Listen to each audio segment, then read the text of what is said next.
Good morning. ચાલો હવે આજે 10મા સ્વાધ્યાયના રેખાઓમાં પ્રકીર્ણ સ્વાધ્યાયમાં આપણે આગળ વધીએ. છેલ્લે 8 એક્ઝામ્પલ સુધી જોઈ ગયા. 9મો 10મો એક્ઝામ્પલ આમ સરખા કન્સેપ્ટ ઉપર છે. સંગામી રેખાઓ. સંગામી રેખાઓ એટલે શું છે કે ત્રણેય રેખાઓ એક જ બિંદુમાંથી પસાર થતી હોય, 3 કે 3થી વધારે. જેમ કે ભૌમિતિક રચના જોઈએ તો કંઈક આવી વિચારી શકે કે આ પહેલી રેખા, બીજી રેખા અને આ ત્રીજી રેખા. 3 રેખાઓ આપી છે, એક L1, એક L2 અને એક L3. ત્રણેય રેખાઓ સંગામી કહેવાય. શું કામે? તો કે ત્રણેય રેખા એક જ બિંદુમાંથી પસાર થાય છે. સંગામી રેખાની વ્યાખ્યા: 3 કે 3થી વધુ રેખાઓ એક જ બિંદુમાં છેદે, અનન્ય બિંદુમાંથી પસાર થાય તો એ રેખાઓને સંગામી રેખાઓ કહેવાય. ઠીક, ચાલો આમાં તો આટલું જ આપ્યું છે કે આપેલી 3 રેખાઓ છે એક જ બિંદુમાંથી પસાર થાય છે તો P મેળવવાનો છે. મતલબ કે Pની જગ્યાએ શું મૂકીએ તો આ ત્રણેય રેખાઓ છે એક જ બિંદુમાં છેદે, એટલે કે એની ભૌમિતિક રચના કંઈક આ પ્રકારની બને. તો સાવ સહેલું છે. આપણે 3માંથી કોઈ પણ 2 રેખાનું છેદ બિંદુ જે મેળવીએ એ ત્રીજી રેખા પર આવેલું હોય. સિમ્પલ જ છે ને. પહેલી અને બીજી રેખાનું છેદ બિંદુ એ ત્રીજી રેખા પર હોય, અથવા બીજી અને ત્રીજીનું છેદબિંદુ આવે એ પહેલી રેખા પર મૂકી શકાય. પહેલી અને ત્રીજીનું છેદબિંદુ આવે એ બીજી રેખા. એટલે કોઈ પણ 2 રેખાનું છેદબિંદુ એ ત્રીજી રેખા પર મૂકશો એટલે આપણને P મળી જશે. તો એ રીતે દાખલાની શરૂઆત 3 રીતે કરી શકો. પહેલી બીજીનું છેદબિંદુ મેળવીને ત્રીજા મૂકો, બીજી ત્રીજીનું છેદબિંદુ પહેલાં મૂકો, અથવા ત્રીજી રીત કંઈ પહેલી અને ત્રીજીનું છેદબિંદુ બીજી રેખા પર મૂકો. તો હવે 3માંથી આપણે જોઈએ તો પહેલું અને ત્રીજાનું છેદબિંદુ મેળવવું વધારે સહેલું છે, એનો ઉકેલ મેળવવો વધારે સહેલો છે. શું કામ? તો કે સરવાળો કરીએ તો y ઉડી જાય ને x મળે, ને xની કિંમત પહેલાં કે ત્રીજા મૂકી દેશું એટલે y મળી જાય.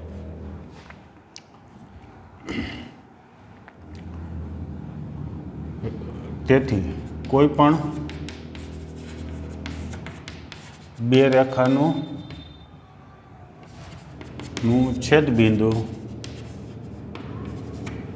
માંથી ત્રીજી રેખા એટલે કે બાકીની ત્રીજી રેખા પસાર થાય.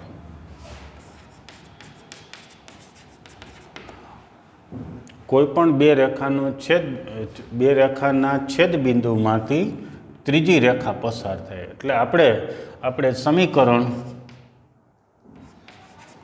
1 અને 3 એ ઉકેલ અત્યારે મેળવવો સહેલો છે. એટલે 1 અને 3નું છેદબિંદુ મેળવવા સહેલું છે. સીધું છેદબિંદુ મળી જાય એમ છે. છેદબિંદુ મેળવવા સમીકરણ 1 અને 3નો સરવાળો કરતા. સરવાળો કરીએ તો અહીંયા આવ્યા 5x ને અહીંયા -5 = 0. તેથી x = 0. x શું મળે? -5 સામે ગયા +5 ને 5/, એટલે x બરાબર 1 મળે.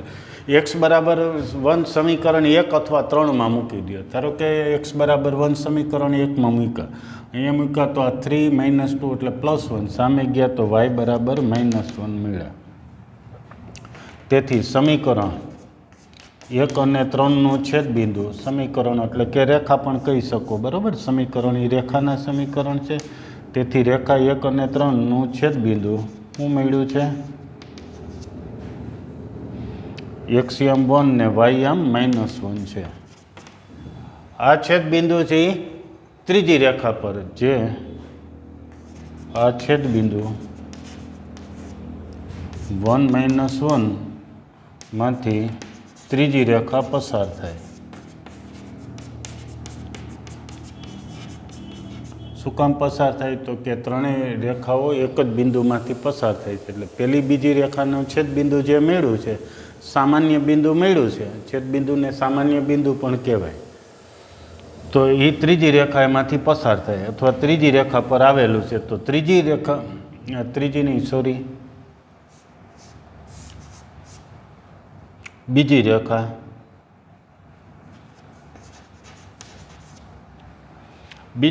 પસાર થાય. બીજી રેખામાં મૂકી દો xની જગ્યાએ 1 ને yની જગ્યાએ -2, એટલે P1 + 2 × -1 - 3 = 0. આમાંથી Pની કિંમત મળી જશે. બોલો P બરાબર કેટલા થશે? તો -2 -3 એટલે -5 સામે ગયા તો +5 p બરાબર 5 કિંમત મેળવી મતલબ કે પીની જગ્યાએ 5 મૂકીએ અહીંયા તો આ ત્રણેય રેખાઓની ભૌમિતિક રચના અહીંયા જે દર્શાવેલી છે એ પ્રકારે થાય છે. સાવ સહેલી રીત છે. કોઈ પણ બે રેખાનું છેદબિંદુ તો આપણે પહેલી અને ત્રીજીનું છેદબિંદુ મેળવવું સહેલું છે એટલે પહેલી અને ત્રીજીનું છેદબિંદુ મેળવું એ બીજી રેખા પર મૂકી દીધું. તમે અન્ય રીતે ગણવું હોય તો ગણી શકશો. જે થોડું અઘરું પડે પહેલી અને બીજીનું છેદબિંદુ મેળવવાનું એ ત્રીજી રેખા મૂકશો. પહેલી ને બીજીનું છેદબિંદુ મેળવશો તો આવી ચોક્કસ સંખ્યા નહીં આવે પણ પીવાળા યામ આવશે. એમાં ક્યાંક પી આવતો હોય એવું યામ આવશે. એ ત્રીજી રેખા મૂકી દેશો તો પણ પી મળી જશે. ઓકે. પછી 10મો દાખલો એવો જ છે. આ ત્રણ રેખાઓ સંગામી રેખાઓ છે. તો એક પરિણામ સાબિત કરવાનું. સંગામી રેખા એટલે ભૌમિતિક રચના કંઈક આના જેવી જ છે. કોઈ પણ બે રેખાનું છેદબિંદુ આપણે નંબર આપી દઈએ છીએ. રેખા 1, રેખા 2, રેખા 3.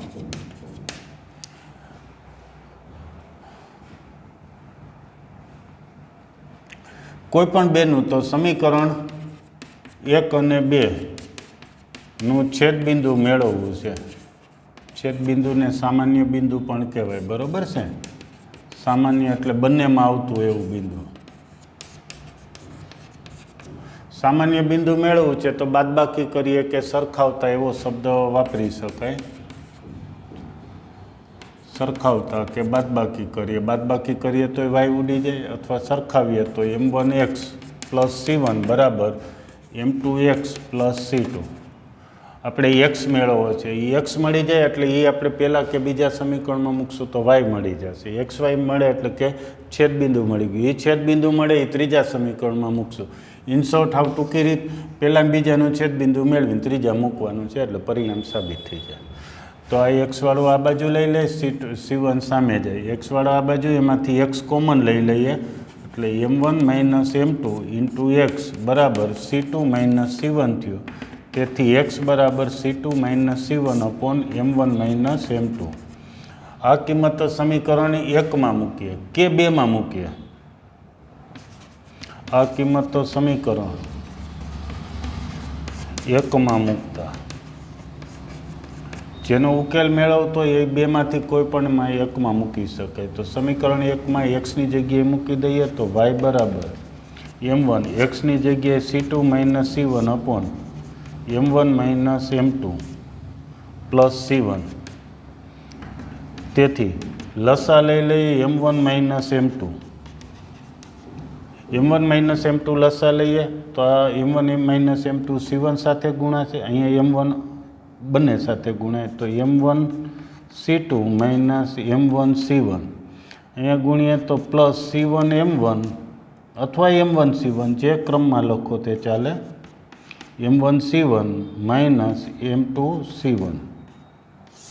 આપણને તમે સાદું રૂપ આપ્યું તો કંઈક ઉડી જાય એવું મળશે. શું ઉડે છે તો m1 c1 કેન્સલ થયા.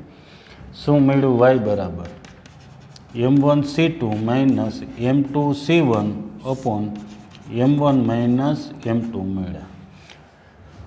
x અને y ઉપરથી આપણે સમીકરણ 1 અને 2નું છેદબિંદુ લખી નાખીએ. પહેલાં સ્ક્રીનશોટ લઈ લો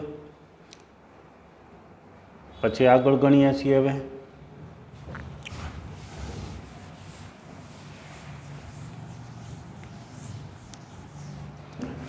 આગળ ગણવામાં હવે આગળ લઈએ તો શું છે?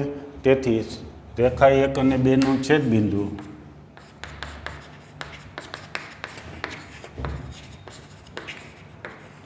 શું મળ્યું છે? એક્સિયમ મળ્યો છે c2 - c1 / m1 - m2. ym શું મળ્યો છે? m1 c2 - m2 c1 / m1 - m2. આ છેદબિંદુ મેળવ્યું. હવે આ છેદબિંદુ હવે આપેલી ત્રણેય રેખાઓ સંગામી છે. સંગામી છે એટલે આવું લખી શકીએ. તેથી છેદબિંદુ રેખા 1 અને 2નું છેદબિંદુ માંથી રેખા 3 પસાર થાય. અથવા તો રેખા 3 પર આવેલું છે. તો ચાલો મૂકી દઈએ 1 અને 2નું છેદબિંદુ રેખા 3માં છેદબિંદુ રેખા 3નું સમાધાન કરે અથવા રેખા 3 પર આવેલું છે. કોઈ પણ તમે લખી શકો, પણ કોન્સેપ્ટ સાચો રાખવાનો છે. સમીકરણ 1 અને 2નું છેદબિંદુના છેદબિંદુમાંથી રેખા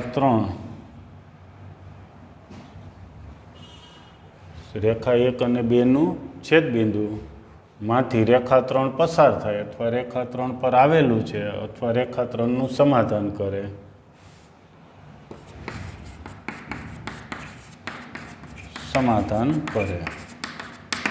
સમાધાન કરે તો મૂકી દઈએ.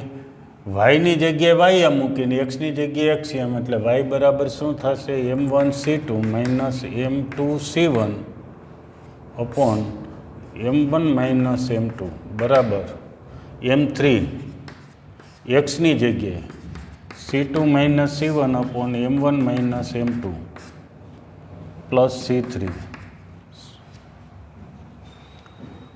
બસ હવે જોઈએ એ પ્રકારે સાદુરૂપ આપવાનું છે. તો જોઈએ એ પ્રકાર એટલે m1 m2 ને m3 વાળા અલગ પાડવાના. સૌ પ્રથમ લસા લઈ લઈએ એટલે m1c2 minus m2c1 plus is equal to m2 ગુણ નાખીએ m3 ગુણીએ છીએ m3c2 માઇનસ m3c1 આખો છે તો લસા લીધો છે એ c3 સાથે ગુણાય તો c3 m1 અથવા તો m1 c3 માઇનસ m2c3.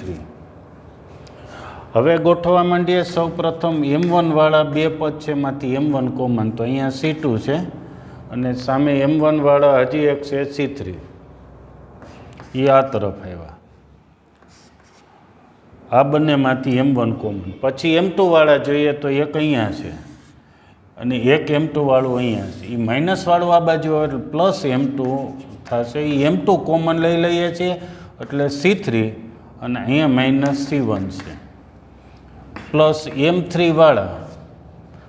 વાળા બે છે એ બંનેમાંથી m3 કોમન લઈ લઈએ અને એને આ બાજુ લઈ લઈએ છીએ એટલે આ બંનેને આ તરફ લઈએ એટલે આ માઇનસ થઈ જાય ને આ પ્લસ થઈ જાય. એમાંથી m3 કોમન એટલે c1 માઇનસ c2 બરાબર 0. બહુ સહેલો દાખલા છે. બંને એક જ સરખા છે. કોઈ પણ બે રેખાનું છેદબિંદુ મેળવવાનું. એ છેદબિંદુ મળે ત્રીજી રેખા પર મૂકી દેવાનું છે એટલે કે ત્રીજી રેખાનું સમાધાન કરે. બરાબર. ચાલો તો સ્ક્રીનશોટ લઈ લો 10મા એક્ઝામ્પલનો. પછી આપણે આગળ 11મું એક્ઝામ્પલ લઈએ. શું છે 11મા એક્ઝામ્પલમાં? તો એક બિંદુ આપ્યું છે એમાંથી પસાર થતી અને એક રેખા આપી છે એની સાથે 45નો ખૂણો બનાવતી રેખાનું સમીકરણ મેળવવું છે. સરસ એક્ઝામ્પલ છે, સમજવા જેવો એક્ઝામ્પલ છે. તો છે જે ધ્યાન રાખજો, ખરેખર કામનો એક્ઝામ્પલ છે. 11માં બિંદુ 3 2 માંથી પસાર થતી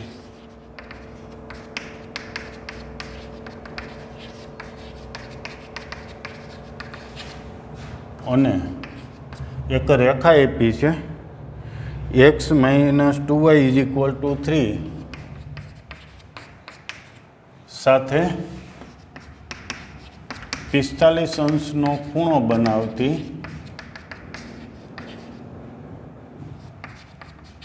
રેખાનું સમીકરણ મેળવો. આપણે થોડી ભૌમિતિક રચના પણ દોરીશું. પહેલાં જ દોરી નાખીએ. એક રેખા આપી છે, ચાલો રેખા દોરી. આ આપેલી રેખા x minus 2y is equal to 3. હવે શું છે? એક હજી બિંદુ છે 3 2 આ રેખા પર આવેલું છે કે નહીં ચેક કરવું હોય તો 3 2 બિંદુ આ સમતલમાં મૂકવું છે. તો એક્સની જગ્યાએ 3 ને વાયની જગ્યાએ 2 મૂકીએ તો અહીંયા 3 ને અહીંયા -4 થાય. વાયની જગ્યાએ 2 મૂકીએ એટલે -4. 3 -2 3 -4 એટલે -1. એ 3 જેટલું નથી એટલે એનું સમાધાન થતું નથી. ટૂંકમાં આ બિંદુ એક્સની જગ્યાએ 3 ને વાયની જગ્યાએ 2 મૂકીએ તો ડાબા બરાબર જબા થતું નથી એટલે સમાધાન કરતું નથી. એટલે બિંદુ આ રેખા પર આવેલું નથી. તો અન્ય કોઈ જગ્યાએ આપણે બિંદુ મૂકી શકીએ. અન્ય કોઈ એટલે નીચે કે ઉપર. ધારો કે અહીંયા બિંદુ મૂક્યું 2 3. હવે શું છે? 2 2 3માંથી પસાર થતી ને આ રેખા સાથે 45નો ખૂણો બનાવતી રેખા. એટલે આવી રીતે કોઈ એક રેખા હજી આપણને મળશે કે જે અહીંયા 45નો ખૂણો બનાવતી હોય. આ રેખાનું સમીકરણ મેળવવું છે.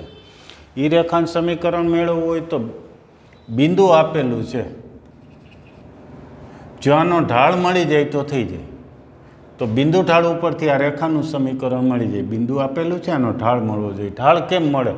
તો જો એક રેખાનો ઢાળ મળી જાય, વચ્ચે ખૂણો આપેલો છે, તો બે રેખાઓ વચ્ચેના ખૂણાના સૂત્ર ઉપરથી ઢાળ મળી જશે. ચાલો તો સૌ પ્રથમ આપેલ રેખા ને હું એલ નામ આપી દઉં છું. x - 2y = 3 નો ઢાળ એને m1 કહું છું. કેટલો થાય? -a/b મુજબ 1/2 થાય. ધારો કે આ રેખા સાથે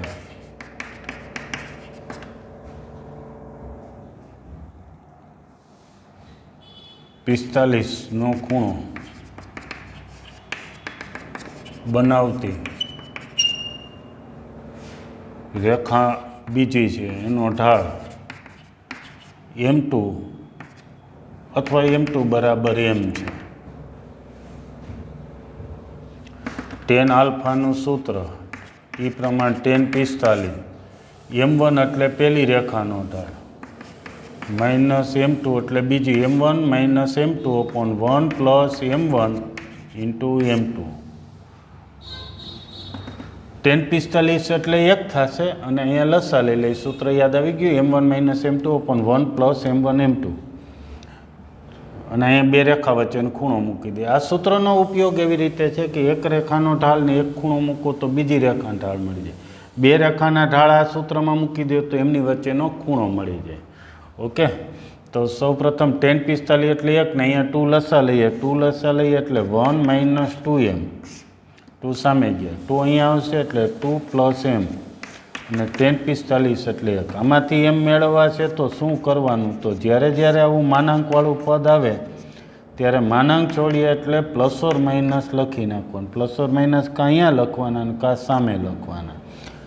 સામાન્ય રીતે આપણે નાનું પદ હોય ત્યાં આપી દઈશું. ± 1 એટલે એક વખત +1 લઈએ અને એક વખત -1 લઈએ એટલે ઢાળ મળશે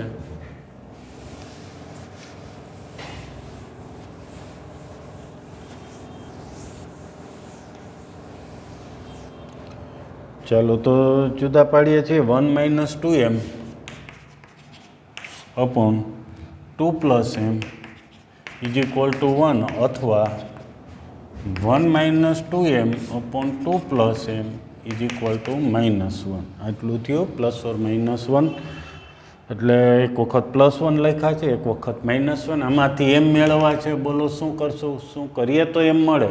તો સૌપ્રથમ છેદને સામે ગુણ નાખવાના. આવા એક્ઝામ્પલ આવતા જ હોય છે. જ્યારે છેદમાં એને સામે લઈ જઈએ અને આમાંથી એમ મળી જાય, એમ અહીંયા આવ્યા એટલે -3m બરાબર 1. 1 - 2 2 - 1 એટલે 1. m = -1/3. હજી અહીંયા બાજુમાં ગણવાનું છે. એવી જ રીતે રિવિઝન જ 1 - 2m આખે આખું પદ -1 સાથે ગુણીએ એટલે નિશાની બદલી જશે. -2 -m આ બાજુ આવશે એટલે -2m ને +m એટલે -m. આ સામે ગયા તો -3m = 3 મળ્યા. પેલું m બરાબર -1/3 લેતા શેમાંથી પસાર થતી? 2 3માંથી પસાર થતી માગેલ રેખાનું સમીકરણ. ક્યુ સૂત્ર બિંદુ ઢાળ y - y1 બરાબર m x - x1. આ સૂત્ર પરથી ચાલો કિંમત મૂકાવો. એમની જગ્યાએ તો સિમ્પલ છે ઢાળ. 2 3 કેવી રીતે? તો x1ની જગ્યાએ 2 ને y1ની જગ્યાએ 3 મૂકી દઈએ તો y1 એટલે 3, m એટલે ઢાળ અને x - 2. 3 અહીંયા ગુણીશું તો 3y - 9 થાય. 3 બંને સાથે ગુણાઈ જાય. આ માઇનસ એ આખા કૌંસના છે તો ત્યાં નિશાની બદલી જશે. -1 વડે ગુણ્યા એવું પણ કહેવાય. ગોઠવી નાખીએ. ગોઠવવું એટલે x વાળું પછી વાયવાળું અને પછી અચળ પદ -11 બરાબર 0 આપેલો જવાબ. આવું જ હજી બીજું m બરાબર 3 લઈ 3 લેતા 2 3માંથી પસાર થતી રેખાનું સમીકરણ આ જ સૂત્ર પ્રમાણે આમ જ, પણ અહીંયા જે ઢાળ છે -1/3 એને બદલે 3 ઢાળ લખવાનો, 3 લખીને અંદર ગુણીને ગોઠવી દેજો એટલે બીજી રેખાનું સમીકરણ મળી ગયું. હવે બીજી વાત, થોડી વધારાની વાત કે બે રેખાના સમીકરણ કેવી રીતે મળ્યા છે. તો રકમમાં શું કીધું છે, આ રેખા સાથે 45નો ખૂણો બનાવતી ને આ બિંદુમાંથી પસાર થતી. તો આવી હજી એક રેખા મળતી હોવી જોઈએ, કારણ કે આપણને સૈદ્ધાંતિક રીતે એટલે કે ગણતરીની રીતે બે મળ્યું છે. તો હજી એક રેખા આમ શક્ય છે કે આ રેખા પણ અહીં 45નો ખૂણો બનાવે છે અને આ જ બિંદુમાંથી પસાર થાય. રકમ પ્રમાણે જ છે, આ બિંદુમાંથી પસાર થતી ને આ રેખા સાથે 45નો ખૂણો બનાવતી આ રેખા છે. એટલે આપણને બે રેખા મળી છે.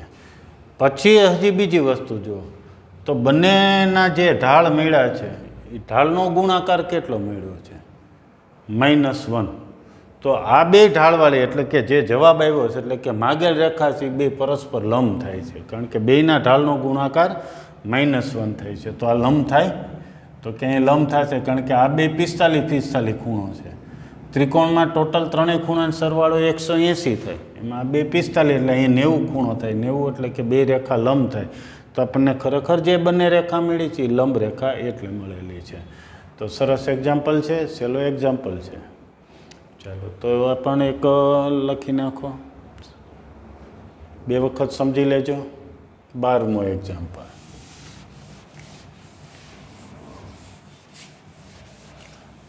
જેથી આવા સરસ એક્ઝામ્પલ આવે ફરીથી એક વખત સમજી લો, મોઢે ગણ નાખો, આટલું કામ કરવું. ત્યાર પછી 13મો એક્ઝામ્પલ આવો જ ઉગમ બિંદુમાંથી પસાર થતી અને એક રેખા આપી છે, એ રેખા સાથે થીટા માપનો ખૂણો બનાવતી રેખાનું સમીકરણ. ચાલો તો સૌ પ્રથમ રેખા y બરાબર mx પ્લસ c નો ઢાળ, m1 બરાબર m, પેલી રેખાનો ઢાળ. ધારો કે આ રેખા સાથે થીટા માપનો ખૂણો બનાવતી રેખાનો ઢાળ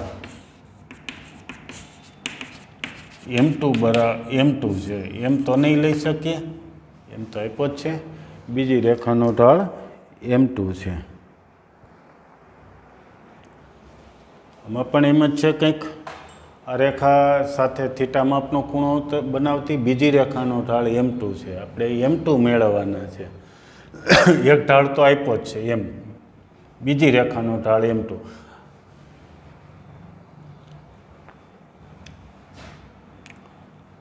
તો તેથી tan થીટા બરાબર m1 માઇનસ m2, m1 એટલે એમ લખાવ, upon 1 plus m1 into m2. આપણે m2 મેળવવા છે, બીજી રેખાનો ઢાળ મેળવવો છે જે ઉગમ બિંદુમાંથી પસાર થાય એવી રેખાનું છે.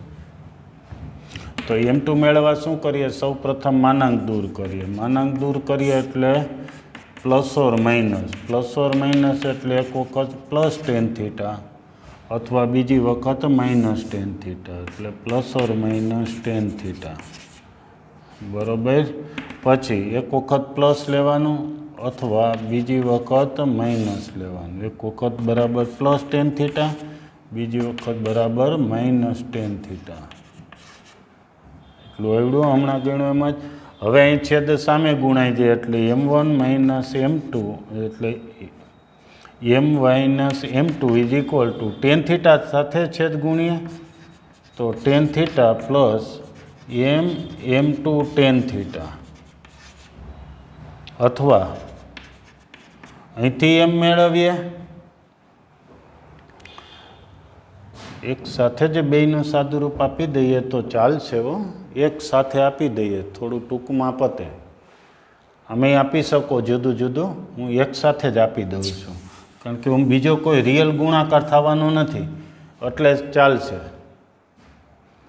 તો m માઇનસ m2 બરાબર છેદ સામે ગુણી તો ±tan θ સાથે 1 પ્લસ m2 ગુણાઈ ગયા.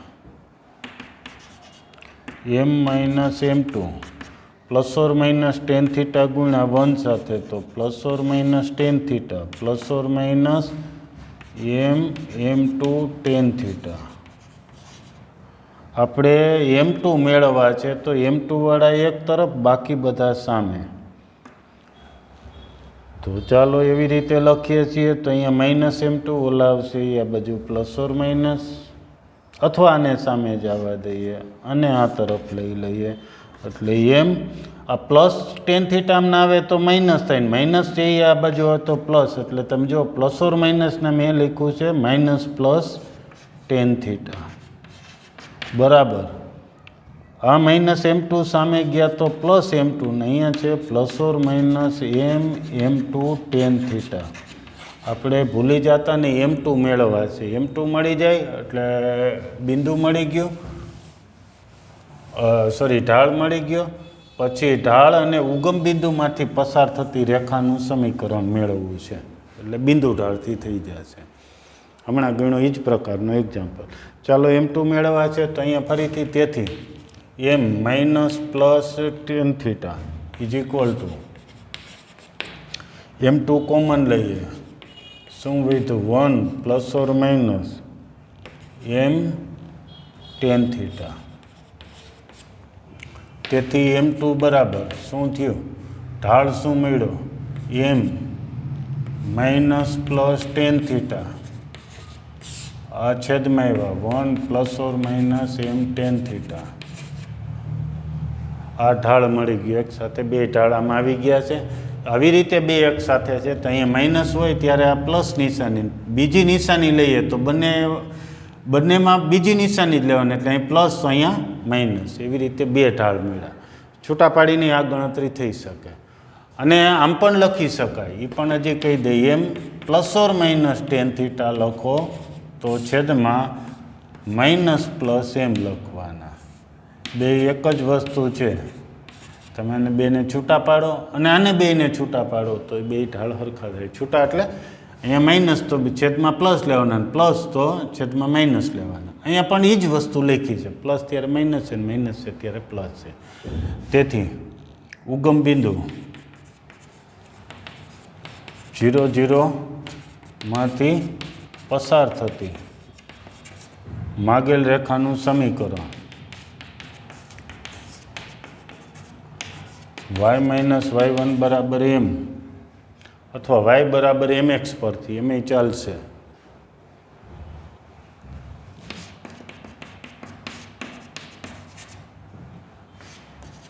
કે y બરાબર mx પરથી પણ હાલશે. શું કામે? તો ઉગમ બિંદુમાં પસાર થાય અને એમ ઢાળવાળી રેખાનું સમીકરણ આવા પ્રમાણે મળે. ને અહીંયા પણ તમે જોશો તો x1 y1 એટલે 0 0 0 0 અહીં મૂકો તો એ જે થશે. y બરાબર અહીં 0 નથી લખ્યા બરાબર. એમ એટલે ઉપરનો ઢાળ લખી નાખીએ, ઢાળ ઇન્ટુ x. આ પણ છે.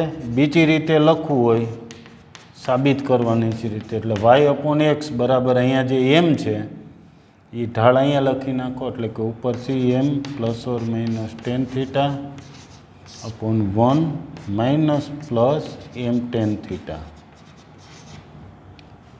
સરસ એક્ઝામ્પલ છે. હમણાં ગણ્યા એ જ રીતનો આ સૂત્રનો ઉપયોગ ફરીથી સમજી લો. એક ખૂણો આપ્યો હોય ને એક રેખાનો ઢાળ આપ્યો હોય તો બીજી રેખાનો ઢાળ આમાંથી મળી જાય. ઢાળને એક બિંદુ આપ્યો હોય તો બિંદુ ઢાળથી રેખાનું સમીકરણ મેળવો. શીખવાનું શું છે? તો અહીં માનાંક દૂર કરો ત્યારે ±1 નથી ભૂલવાના. ±ને અહીં મેં ગણતરી બે ભેગી કરી નાખી કારણ કે અહીં કોઈ સંખ્યાઓ નથી એટલે ગુણાકાર બીજો થવાનો નથી એટલે સાથે સાદુરૂપ ચાલે એમ હતું એટલે સાથે લખ્યું છે. નહીંતર સામાન્ય રીતે આપણે જુદું સાદુરૂપ આપતા હોઈએ છીએ. સ્ક્રીનશોટ લઈ લો. 13 પછી 14મો એક્ઝામ્પલ લઈ લઈએ. હજી 14મો એ સરસ એક્ઝામ્પલ છે.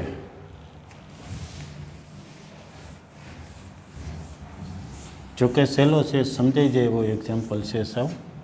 સાદુરૂપ એ સહેલું છે. JEE માં પૂછાયેલો છે એવો એક્ઝામ્પલ. શું છે એક્ઝામ્પલમાં? તો સીધો આકૃતિમાં જ રજૂઆત કરી દઈએ છીએ, થોડીક કાચી આકૃતિ દોરીએ છીએ. ધારો કે એક બિંદુ છે એ -1 1, બીજું બિંદુ છે કંઈક 5 અને 7. પછી એક રેખા આપી છે. રેખાનું સમીકરણ છે x + y = 4. શું કીધું છે કે આ બે બિંદુને જોડતો રેખાખંડ, આ રેખાખંડનું આ રેખા વિભાજન કરે છે. રેખા વિભાજન કરે એટલે ખરેખર તો રેખાખંડનું આપણે તો એવું ભણ્યા છીએ કે રેખાખંડનું કોઈ એક બિંદુ વિભાજન કરતું હોય, બે ભાગ, વિભાજન એટલે ભાગ કરતો હોય. તો આ રેખાખંડનું આ રેખા વિભાજન કરે એટલે એમ સમજવાનું છે કે રેખા પરનું એક બિંદુ જે છે એ આ રેખાખંડનું વિભાજન કરે છે. રેખા વિભાજન કરે રેખાખંડનું એટલે શું સમજવાનું છે કે રેખા પરનું કોઈ એક બિંદુ છે એ જ આ રેખાખંડનું વિભાજન કરે છે. એટલે આપણે જે ટોપિક શીખી ગયા છીએ કે રેખાખંડનું કોઈ એક બિંદુ વિભાજન કરે એ જ પરિણામ, એ જ સૂત્ર આમાં ઉપયોગ કરી શકાશે. બરાબર? ચાલો એટલું ક્લિયર. તો હવે પછી ધારો કે આ પી બિંદુએ વિભાજન કરે છે, વિભાજન બિંદુ પી છે અને ગુણોત્તર લેમડા છે. કયા ગુણોત્તરમાં વિભાજન કરે છે? તો આપણે ધારો કે લેમડા ગુણોત્તરમાં વિભાજન કરે એવું ધારો કે એ બિંદુ -1 1 અને બી બિંદુ છે 5 7 છે તથા રેખાખંડ એ બીનું રેખા x + y = 4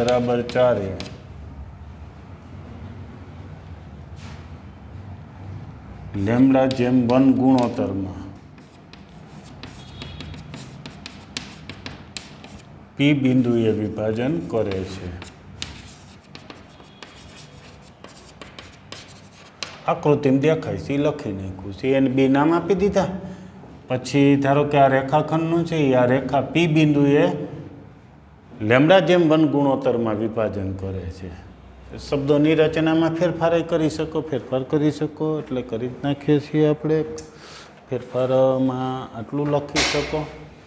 પી બિંદુએ λ/1 ગુણોત્તરમાં વિભાજન કરે છે. રેગ્યુલર લખાણ.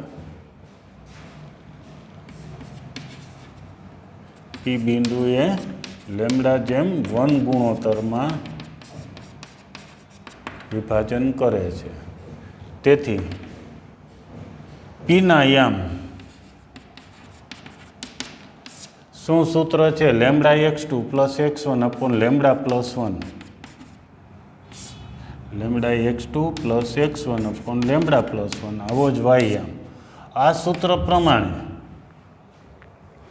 લેમડા પછી x2 એટલે આ યામ થયા 5, આ x1 y1, આ બીજા x2 y2 એટલે λ5 -1 એટલે કે 5 λ -1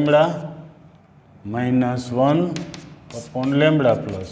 પછી એવી જ રીતે 7 λ + 1 / λ + 1.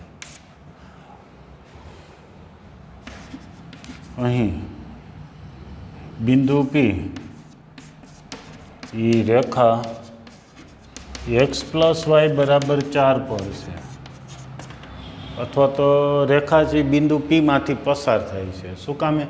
તો રેખા પરનું જ બિંદુ પી છે એ આ રેખાખંડનું વિભાજન, એટલે પીના યામ જે લેમડાવાળા મળ્યા છે આ રેખાનું સમાધાન કરે. એટલે કે આ પીના યામ છે આ રેખામાં મૂકી દે. એમાં આ કિંમત છે આપણે એક્સની જગ્યાએ અને બીજી કિંમત છે વાયની જગ્યાએ મૂકી દઈએ. બરાબર? જ્યારે જ્યારે બિંદુ રેખા પર હોય ત્યારે એ કિંમત એમાં મૂકી શકાય. એ મૂકશો એટલે આપણને એક લેમડાવાળું સમીકરણ મળશે. તો એ લેમડાની કિંમત એમાંથી આપણને મળી જશે. આમાંથી લેમડા મળશે.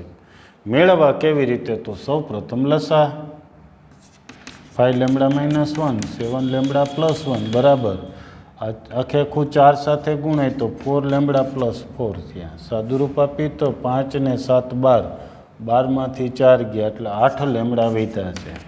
આ -+1 તો ઉડી ગયા, સામે 4 છે તો લેમડા બરાબર 4/8 એટલે કે 1/2.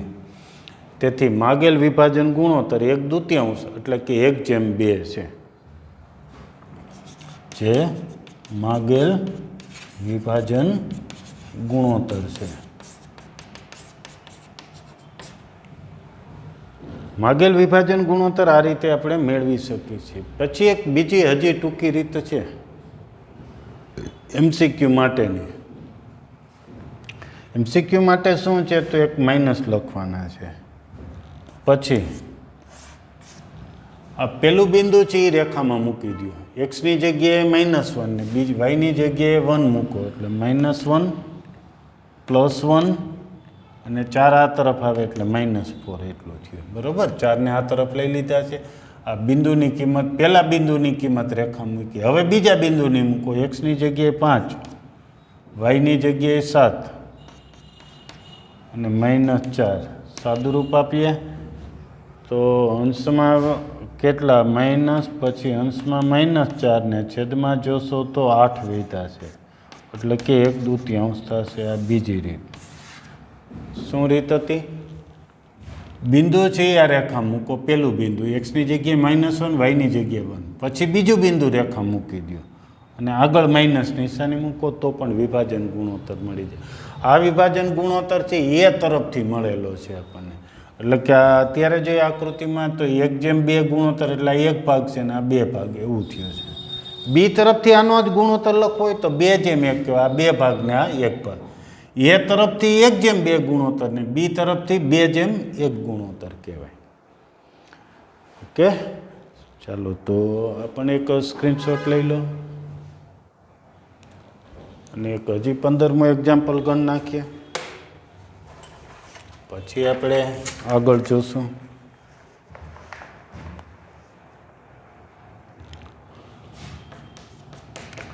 શું છે બિંદુ 1, 2 નું. બિંદુ 1, 2 નું એક રેખા આપી છે 4x + 7y + 5 = 0 થી રેખા 2x - y = 0 ની દિશામાં અંતર શોધો.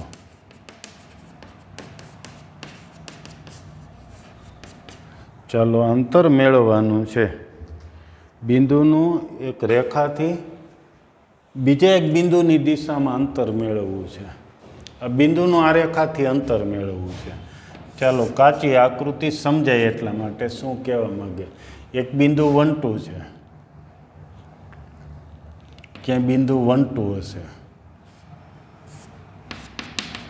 એ 1, 2 બિંદુનું આ રેખાથી અંતર મેળવવું છે. કઈ રેખા છે? 4x + 7y + 5 = 0. એનાથી અંતર મેળવવાનું છે પણ લંબ અંતર નહીં, એટલે કે આમ સીધું અંતર કે એવું નથી પૂછ્યું. આ એક રેખા છે એની દિશામાં. તો સૌપ્રથમ આ રેખા આપણે એમ ગમે ત્યાં દોરશું કે આવી રીતે ક્યાંય રેખા દોરશું તો એ આ બિંદુ 1, 2 આ રેખા પર આવેલું છે કે નહીં ચેક કરવું છે. એટલે દોરવા એના પર આવેલું છે કે નથી આવેલું એ બે રીતે ગણી શકાય. જો આવેલું હોય તો શું થાય તો કેમ નક્કી કરશું તો એક્સની જગ્યાએ 1 મૂકો અને વાયની જગ્યાએ ym2 મૂકી દો. એટલે અહીંયા 1 મૂકીએ 2 × 1 એટલે 2 થયા.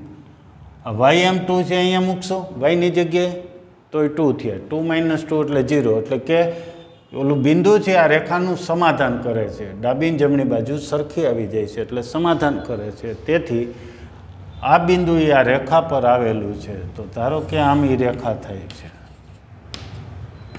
હવે આપણે આ દિશામાં આ અંતર મેળવવું છે. આ રેખાની દિશામાં અંતર, આમ લંબ અંતર નથી પૂછ્યું. ધ્યાન રાખજો, લંબ અંતર પૂછેલું નથી. બે રીતે મેળવી શકાય છે. એક લંબ અંતર મેળવવાનું, બિંદુથી રેખાનું અંતર. પછી એક આ લંબ રેખાનું છેદ બિંદુ મેળવો એટલે તમને લંબ રેખા મળી જાય. અને આ એક બીજું બિંદુ મેળવવાનું એટલે આ બે અંતર મળે તો કાટકોણ ત્રિકોણ ઉપરથી અંતર મેળવી શકાય છે. આપણે હવે બીજી એક રીત, સીધું જ અંતર મેળવવું છે. ધારો કે આ બિંદુ એ છે છેદબિંદુ પી છે. પી બિંદુ મળી જાય તો પણ અંતર મળી જાય આટલું બરાબર. પીના યા મેળવવા તો આ રેખા આપણને આપેલી છે. કઈ રેખા છે? 2x - y = 0.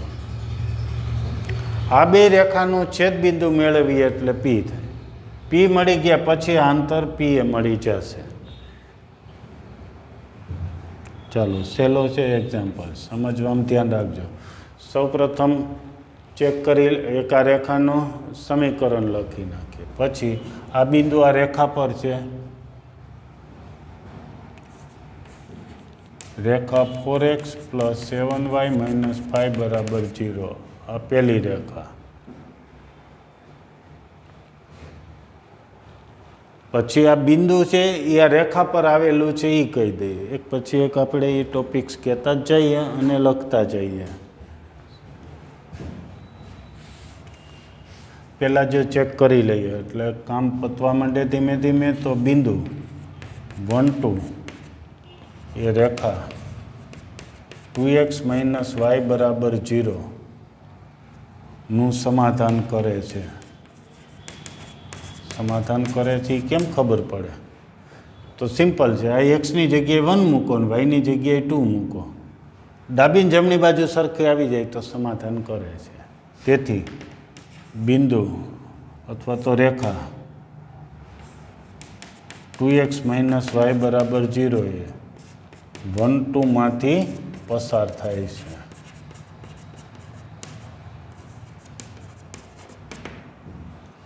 સમાધાન કરે એટલે રેખા છે બિંદુમાંથી પસાર થતી જ હોય. હવે રેખા 4x + 7y + 5 = 0 અને બીજી રેખા 2x - y = 0. આ સમીકરણ 1 અને 2. આ બંનેનું છેદબિંદુ મેળવવું છે. એક વખત છેદબિંદુ પી મળી જાય તો અંતર આપણને મળી જાય એમ છે. છેદબિંદુ મેળવવા શું કરશું? તો અત્યારે સહેલું આદેશની રીત છે. આદેશની રીત એટલે કે આમાંથી y = 2x, બીજા સમીકરણમાંથી y = 2x એ સમીકરણ 1માં મૂકતા. આદેશની રીત એવી છે કે પહેલાં સમીકરણમાંથી કિંમત મેળવીને બીજા મૂકા અથવા બીજામાંથી કિંમત પહેલાંમાં મૂકવાની. આપણે અત્યારે બીજામાંથી પહેલાં મૂકીએ એમ હેલું છે. તો હલો વાયની જગ્યાએ 2x મૂકી દઈએ તો શું થાય? 4x. 2x અહીંયા મૂકીએ વાયની જગ્યાએ એટલે 7 × 2x + 5 = 0. હજી સાદુરૂપ આપીએ તો કેટલા થાય છે ઝડપથી? તો 4x. 4 ને 7 દુ 14, 14 ને 4 18x + 5 = 0. તેથી x = -5/18 મેળવ્યું. એક્સની કિંમત આ જે મળી છે આ કિંમત y = 2x માં મૂકતા. એટલે આ છે સમીકરણ. એનું જ આ બીજું સ્વરૂપ છે. ખાલી એક બાજુ આમાંથી આપણે કિંમત જે એક્સની મળી છે બેમાંથી ગમે એમાં મૂકો તો y મળી જાય. આપણે બીજા મૂકી છીએ. સહેલું છે. ચાલો તો હવે આગળ લઈએ. છેદબિંદુ મળી ગયું છે.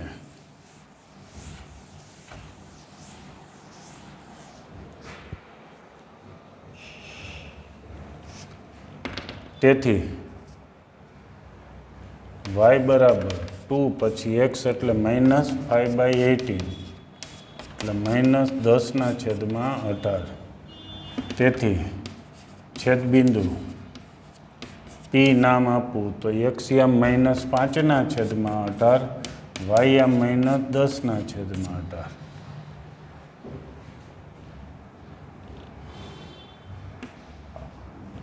આ છેદબિંદુનું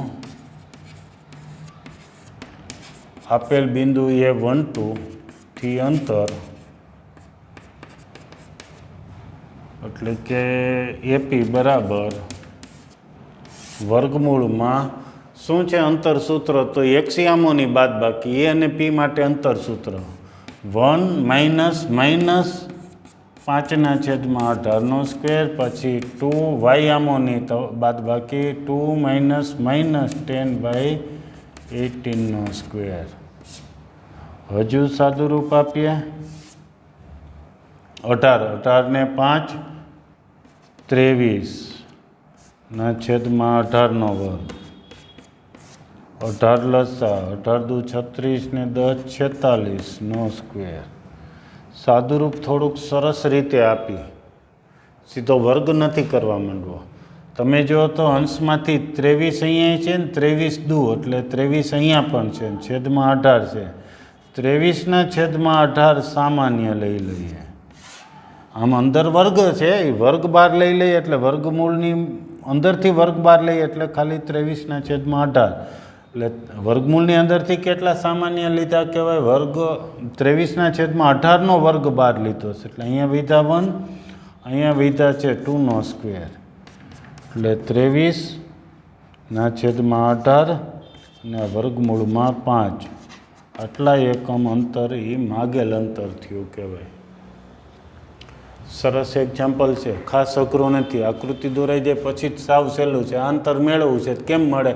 તો આ બેનું છેદબિંદુ મેળવી લેવાનું. છેદબિંદુ મળી ગયા પછી અંતર સૂત્રથી આ બે વચ્ચેનું અંતર મળી જશે. બરાબર, સહેલો એક્ઝામ્પલ છે. ઓકે, ત્યાર પછીનો 16મો એક્ઝામ્પલ.